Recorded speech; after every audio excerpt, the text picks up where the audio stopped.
Hi, I'm Andre Clemente, founder of NewellCars.com.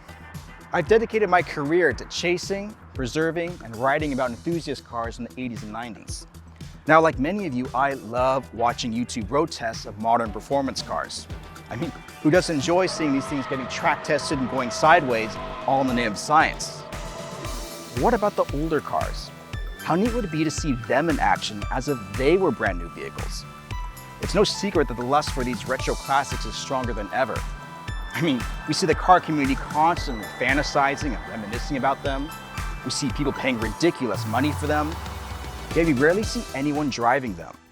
At least, not to their full potential.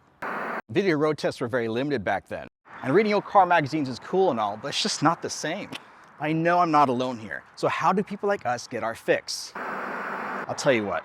As an automotive writer, historian, and licensed SCCA driver who's owned and tracked countless vehicles from this era, I decided to take matters into my own hands. I'm going to transport you back in time, where you can finally see these automotive heroes in action.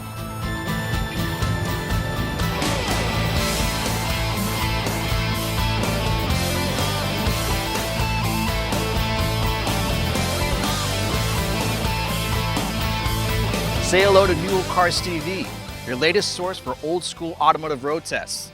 The concept is simple. I take pristine, low mileage cars from the 80s, 90s, and early 2000s and mechanically restore them to like new condition, keeping them bone stock. Then I road test and track test them as if they were brand new vehicles, pushing them to the absolute limits in the process. When I say I'm going to take you back in time, I mean it. Each of these videos transpires in the same year the car was sold new. They'll be evaluated against their period competition and judged as a brand new car.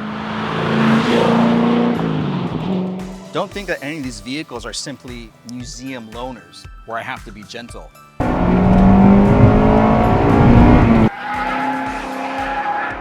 Nor is this me thrashing around in someone else's car, where I have to avoid hurting the owner's feelings with an honest, objective opinion. That Turbo 4 was rough, coarse, and unrefined, and it still is. Now, in every single vehicle I test, I'm not afraid to drive them hard like they are meant to be driven. We seem to be gaining on them. Let's see if we can catch them. So you're about to get an unbiased, unprejudiced review. I'll tell you if it doesn't live up to the hype. So stay tuned and subscribe, because you're about to see your favorite automotive icons in action like you never have before. Coming up on Newell Cars TV. Stick around.